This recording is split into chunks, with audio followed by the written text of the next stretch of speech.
Hello guys, कैसे हैं आप सब। उम्मीद करता हूँ आप सभी ठीक होंगे। आज जो है हम लोग डिस्कस करेंगे इनकम एंड एक्सपेंडिचर अकाउंट, जो कि पिछले क्लास में हम लोग डिस्कस किए थे। चैप्टर 1 का जो बेसिक ओवरव्यू होता है वो हम लोग डिस्कस करके एक्सप्लेनेशन पे आए थे कि भाई और नॉन प्रॉफिट ऑर्गेनाइजेशन क्या होता है। चैप्टर 1 में चूँकि बिहार बोर्ड या सीबीएसई दोनों का कंबाइंड क्लास है, तो दोनों में बिहार बोर्ड के में है अभी chapter 1 NPO non profit organisation, जिससे क्वेश्चन आते हैं। तो नॉन प्रॉफिट ऑर्गेनाइजेशन का मीनिंग हम लोग समझ चुके हैं, अकाउंटिंग उसके लिए क्या क्या किया जाता है ये भी हम लोग समझ चुके हैं। अब हम लोग को समझना है, हाँ, चूँकि अकाउंटिंग में कौन कौन से अकाउंट रिकॉर्ड मेंटेन किया जाता है ये तो पता चल चुका है। ये भी पता चला है कि भाई receipt and payment account, income and expenditure account और बैलेंस शीट प्रिपेयर किया जाता है फाइनल अकाउंट में। यानी नॉन प्रॉफिट ऑर्गेनाइजेशन भी अपने फाइनल रिपोर्ट सबमिट करने के लिए या फाइनल रिकॉर्ड जो करता है उसमें ये तीन चीज़ बनाता है। तो पहला रिसिप्ट एंड पेमेंट अकाउंट हम लोग डिस्कस कर चुके हैं। अब हम लोग को डिस्कस करना है इनकम एंड एक्सपेंडिचर अकाउंट पे कि इनकम एंड एक्सपेंडिचर अकाउंट होता क्या है। एक्चुअली जब हम लोग बात करें इनकम एंड एक्सपेंडिचर अकाउंट का, तो इसमें क्लियर हो रहा है एक वर्ड, इनकम और एक्सपेंडिचर। देखिए यहाँ है इनकम और उसके बाद क्या है, एक है एक्सपेंडिचर। तो इनकम और एक्सपेंडिचर के बारे में भी डिस्कस किए थे हम लोग पिछले क्लास में, शायद याद होगा या फिर नहीं होगा। तो उसके लिए हम लोग फिर से दोबारा डिस्कस कर सकते हैं, ठीक है। तो यहाँ पे जो क्वेश्चन है कि इनकम और एक्सपेंडिचर ये दोनों दो टाइप के होते हैं, इनकम और एक्सपेंडिचर। ये पीछे क्लास में भी हम लोग डिस्कस किए थे कि दोनों जो है ना दो दो टाइप के होते हैं, इनकम भी और एक्सपेंडिचर भी। एक होता है रेवेन्यू और एक होता है कैपिटल। यानी एक कैपिटल नेचर का इनकम होता है या एक्सपेंडिचर होता है, दूसरा रेवेन्यू नेचर का कैपिटल या एक्सपेंडिचर होता है। तो रेवेन्यू मतलब बार बार आने वाला नेचर का, जो पिछले क्लास में हम इसको डिस्कस किए हैं। अगर ज़्यादा दिक्कत होगा तो पिछला वीडियो आप लोग देख सकते हैं। रेवेन्यू नेचर का जो होता है वो बार बार आने वाली प्रकृति का होता है, और कैपिटल नेचर जो होता है वो कभी कभार आने की प्रकृति का होता है। तो इसमें और दोनों में ये डिफरेंस पता है, और डिफरेंस पता होना भी चाहिए, ताकि इस अकाउंट में ये जो अकाउंट है इनकम एंड एक्सपेंडिचर अकाउंट, इसका थोड़ा सा अलग से बात करना पड़ता है। ये just like a profit and loss account होता है, बट ये जो है ना वो profit and loss account trading company बनाता है या ट्रेडिंग ऑर्गेनाइजेशन बनाता है, और ये जो होता है नॉन ट्रेडिंग ऑर्गेनाइजेशन बनाता है। आइए इस पर डिस्कस करते हैं income and expenditure account. Actually income and expenditure account जो है ना, ये है किसी भी अकाउंटिंग पीरियड, एक अकाउंटिंग पीरियड होता है, जैसे मान लो 2025 है, तो एक होता है कैलेंडर ईयर और एक होता है फाइनेंशियल ईयर। तो जो अकाउंटिंग ईयर माना जा सकता है दोनों में से किसी एक ईयर को, या तो कैलेंडर ईयर को या फिर फाइनेंशियल ईयर को अकाउंटिंग ईयर मान सकते हैं। तो फाइनेंशियल ईयर को अगर हम मानते हैं तो फाइनेंशियल ईयर अप्रैल में स्टार्ट होता है और मार्च में एंड होता है, ठीक है।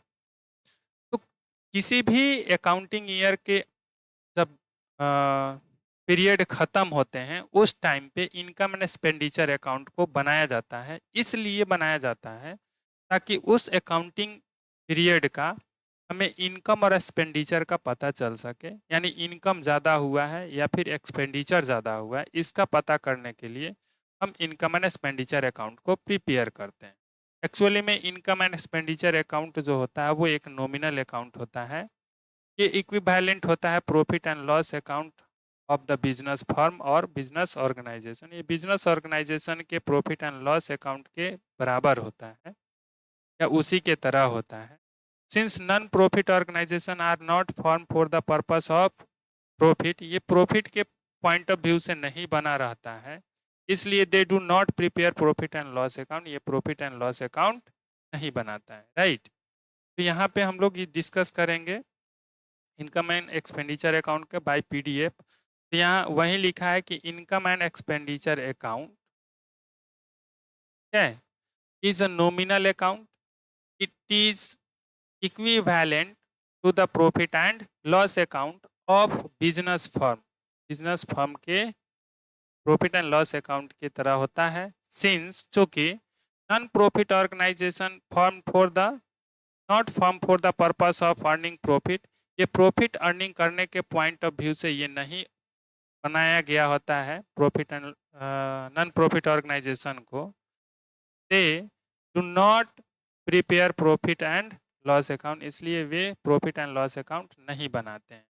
दे prepare income and expenditure account at the end of accounting period, एक अकाउंटिंग पीरियड के अंत में ये इनकम एंड एक्सपेंडिचर अकाउंट बनाता है to ascertain the result, result को पाने के लिए। अब रिजल्ट में क्या आएगा, तो इनकम ज़्यादा आए और एक्सपेंडिचर कम है तो सरप्लस होगा, और इनकम कम हो और एक्सपेंडिचर ज़्यादा हो तो डेफिसिट होगा, यानी रिजल्ट में सरप्लस और डेफिसिट आता है। ठीक है, जब हम इनकम एंड एक्सपेंडिचर अकाउंट बनाएंगे तो जो रिजल्ट आएगा वो या तो सरप्लस आएगा या फिर डेफिसिट आएगा, राइट।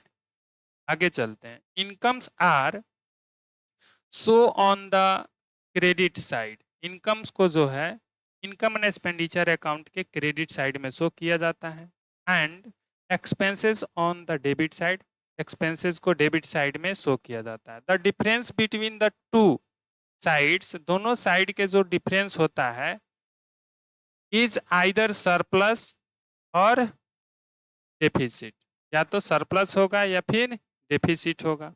अब सरप्लस किसको किसको कहेंगे, if total of credit side more than the debit side, अगर क्रेडिट साइड ज़्यादा है डेबिट साइड कम है तो सरप्लस आएगा, अगर डेबिट साइड ज़्यादा है और क्रेडिट साइड कम है तो डेफिसिट आएगा। ठीक है, द सरप्लस और deficit as the case may be added to and deducted from capital fund, इनको क्या करते हैं, जो भी सरप्लस आता है उसको कैपिटल फंड में हम ऐड करते हैं, उसी तरह से जो डेफिसिट आता है उसको हम कैपिटल फंड में से डिडक्ट कर लेते हैं, राइट। आगे चलते हैं। इनकम एंड एक्सपेंडिचर अकाउंट, ठीक है, prepared eight the end of accounting period, accounting period के समाप्त होने के बाद बनाया जाता है सर्टेन सरप्लस और डेफिसिट, सरप्लस और डेफिसिट को पाने के लिए या निकालने के लिए, फाइंड आउट करने के लिए, matching revenue expenses with revenue income. ठीक है, ये केवल रेवेन्यू एक्सपेंसेस और रेवेन्यू इनकम को ही मैच करता है और उसी से ये निकाला जाता है सरप्लस और deficit. It is prepared following accrual basis of the accounting, accounting के एक्रूअल बेसिस पर ये बनाया जाता है। देयरफॉर, यहाँ जो है इसका revenue expenditure for the accounting period is taken, ठीक है, whether they have been paid और नॉट, जो भी रेवेन्यू एक्सपेंडिचर होगा अकाउंटिंग पीरियड के लिए, ठीक है, या अकाउंटिंग पीरियड के, उसको लिया जाएगा, चाहे वो पेड किया गया हो या पेड नहीं किया गया हो, उसको रिकॉर्ड करेंगे, राइट। सेकेंड नंबर में कह रहा है कि रेवेन्यू इनकम्स, रेवेन्यू इनकम्स और for the accounting period are taken, जो भी अकाउंटिंग पीरियड के लिए रेवेन्यू इनकम होगा उसको लिया जाएगा, whether they have been received और नॉट, चाहे वे पेड और पेड किए गए हों, सॉरी रिसीव किया गया हो या फिर नहीं किया गया हो, उसको रिकॉर्ड किया जाएगा कम साइड में। Non cash expenditure such as depreciation are recorded, जो भी नॉन कैश एक्सपेंडिचर होगा लाइक डिप्रिसिएशन उसको रिकॉर्ड किया जाएगा, क्योंकि वो रेवेन्यू नेचर का अगर होगा तभी रिकॉर्ड किया जाएगा। फोर्थ में कह रहा है कि capital expenditure is not considered, capital expenditure को कंसीडर नहीं किया जाएगा, कैपिटल इनकम को भी कंसीडर नहीं किया जाएगा, ठीक है, इनकम और रिसिप्ट नॉट कंसीडर्ड, जो भी कैपिटल नेचर का इनकम होगा या रिसिप्ट होगा उसको कंसीडर नहीं किया जाएगा। डेट एग्जाम्पल जो दिया हुआ है लाइफ मेंबरशिप फीस, ये कंसीडर नहीं किया जाएगा क्योंकि ये कैपिटल नेचर का होता है, ठीक है। अब यहाँ पर बात करते हैं इनकम एंड एक्सपेंडिचर अकाउंट के फॉर्मेट पर। तो फॉर्मेट में हेडिंग लिखा हुआ है income and expenditure account of, जो भी ऑर्गेनाइजेशन का नाम होगा वो ऑर्गेनाइजेशन का नाम लिखेंगे। फॉर द ईयर एंडिंग, जो अकाउंटिंग पीरियड होगा उसको हम यहाँ पर लिखेंगे, जिस भी अकाउंटिंग पीरियड के लिए बना रहे हो। यहाँ पर लिखा हुआ है सैलरी, सैलरी अगर है उसमें अगर कोई आउटस्टैंडिंग करंट ईयर के अंत में है तो उसको ऐड करेंगे, करंट ईयर के शुरुआत में उसको माइनस करेंगे, जो आएगा वो यहाँ पे लिख देंगे। रेंट का बात करते हैं, रेंट लिखेंगे, शुरू में जो एडवांस होगा करंट ईयर के उसको ऐड करेंगे और करंट ईयर के लास्ट में जो एडवांस होगा उसको माइनस करेंगे। सेम उसी तरह से इंश्योरेंस है, अगर कोई इंश्योरेंस का अमाउंट है उसमें प्रीपेड अमाउंट है तो उसको माइनस कर लेंगे, जो आएगा वही आउटर कॉलम में शो करेंगे। ऑडिट फीस है, एक्सपेंस होता है, office expenses expense, depreciation expense, bad debts है, तो बैड डेब्ट्स को लिखेंगे, उसमें से न्यू रिजर्व जो भी होगा उसको घटाएंगे, ठीक है। और यहाँ बैड डेब्ट्स लिख लो, यहाँ न्यू रिजर्व लिखो, जो आया उसमें से ओल्ड रिजर्व को घटा दो, जो बैलेंस आया वो यहाँ पर शो कर दो, ठीक है। ऑनरेरियम टू सेक्रेटरी यहाँ लिखेंगे, क्योंकि ऑनरेरियम एक तरह का खर्चा है। Loss on sale of asset, जो भी एसेट को सेल करने पर लॉस होगा इस साइड में और प्रॉफिट होगा राइट साइड में लिखेंगे, यानी इनकम साइड में लिखेंगे। लेकिन सेल ऑफ एसेट के वैल्यू को इसमें रिकॉर्ड नहीं किया जाएगा, क्योंकि वो कैपिटल इनकम होगा जब सेल करेंगे एसेट को। यहाँ पर प्रिंटिंग एंड स्टेशनरी है, उसको भी शो करेंगे। उसी तरह से इधर इनकम साइड में अगर बात करते हैं तो इनकम साइड में सब्सक्रिप्शंस है, सब्सक्रिप्शन को लिखेंगे। अगर सब्सक्रिप्शन उस करंट ईयर के अंत में कोई आउटस्टैंडिंग है उसको ऐड करेंगे, एडवांस में सॉरी शुरू में यानी ओपनिंग में जो एडवांस है उसको ऐड करेंगे, जो आएगा उसमें से माइनस करेंगे। अगर शुरू वाला आउटस्टैंडिंग कोई है तो उसको माइनस कर लो, और लास्ट डेट को कोई एडवांस है उसको माइनस कर लो, ठीक है। तो जो आएगा वो अमाउंट यहाँ पर लिख दो। अब ऐसा क्यों होता है, क्योंकि करंट ईयर के लिए केवल करंट ईयर से रिलेटेड आइटम्स को ही हम इस इनकम एंड एक्सपेंडिचर अकाउंट में रिकॉर्ड करते हैं, वो भी केवल रेवेन्यू आइटम्स को रिकॉर्ड करते हैं, और ओनली फॉर करंट ईयर से रिलेटेड आइटम्स को ही, ठीक है। तो यहाँ ध्यान रखना होता है, चूंकि आउटस्टैंडिंग दिया रहता है, एडवांस दिया रहता है, तो हो सकता है पिछले ईयर का हो, अगले ईयर का हो, यानी प्रीवियस ईयर या नेक्स्ट ईयर का हो। तो सबसे पहले हम कैलकुलेशन कर लेते हैं करंट ईयर का, या नहीं करते हैं तो वहीं यहाँ पे कैलकुलेशन किया जाता है। इस पर हम लोग डिस्कस करेंगे अगले क्लास में, अभी हम इसको फॉर्मेट का डिस्कशन कर रहे हैं, ठीक है। इंट्रांस फी है, ये भी इनकम होता है, क्रेडिट साइड में शो करेंगे।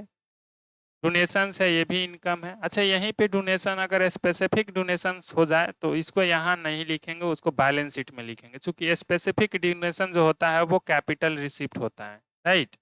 सेल ऑफ ओल्ड न्यूज़पेपर, इसको भी लिखेंगे, इनकम है। Revenue income, rent of club hall, ये भी रेवेन्यू इनकम है, चूंकि क्लब हॉल का जो रेंट आएगा वो हर मंथ आ सकता है, तो उसको हम लोग रेवेन्यू रिसिप्ट मानते हैं और उसको इनकम साइड में लिखते हैं, इनकम एंड एक्सपेंडिचर अकाउंट के। Profit on sale of asset, देखिए उधर आया था loss on sale of asset, यहाँ है profit on sale of asset लिखेंगे। लेकिन यहाँ पर ध्यान रखिएगा कि जो सेल ऑफ एसेट से जो अमाउंट रिसीव्ड होता है उस अमाउंट को इस पर नहीं लिखेंगे, उस पर जो लॉस हो रहा है या प्रॉफिट हो रहा है वो उसको हम इनकम एंड एक्सपेंडिचर अकाउंट में शो करेंगे, बट उसके वैल्यू को नहीं लिख सकते, क्योंकि वो कैपिटल रिसिप्ट होता है, ठीक है। वो रिसिप्ट एंड पेमेंट अकाउंट में लिखा, क्योंकि रिसिप्ट एंड पेमेंट अकाउंट में इनकम चाहे वो रेवेन्यू नेचर का हो या कैपिटल नेचर का हो, ये मैटर नहीं करता, उसको रिकॉर्ड करता है अगर ये किसी अकाउंटिंग पीरियड में रिसिप्ट हुआ है तो।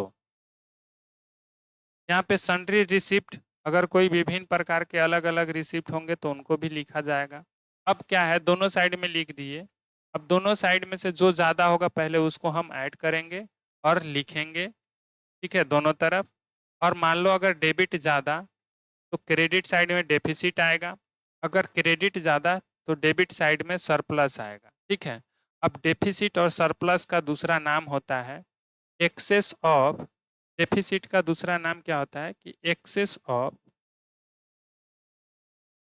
Expenditure, excess of expenditure over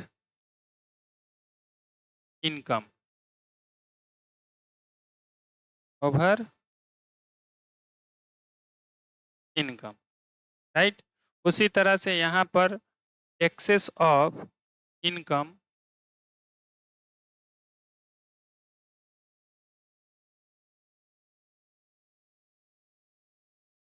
over expenditure, ठीक है, ये सरप्लस का मीनिंग होता है और ये जो है डेफिसिट का मीनिंग होता है। अब आगे बात करते हैं बैलेंस, सॉरी यहाँ नोट दिया हुआ है, नोट पर डिस्कस कर लीजिए, ठीक है। नोट में दिया out of the surplus and deficit only will be appear, यानी ओनली वन विल अपीयर, यानी केवल एक ही अपीयर होगा, क्योंकि एक बार में एक ही तरफ बैलेंस निकल सकता है, दोनों साइड में थोड़ी ना निकलेगा, इसलिए सरप्लस और डेफिसिट में से कोई एक ही एक बार में रिकॉर्ड होगा, दोनों साइड में एक बार में रिकॉर्ड नहीं होगा।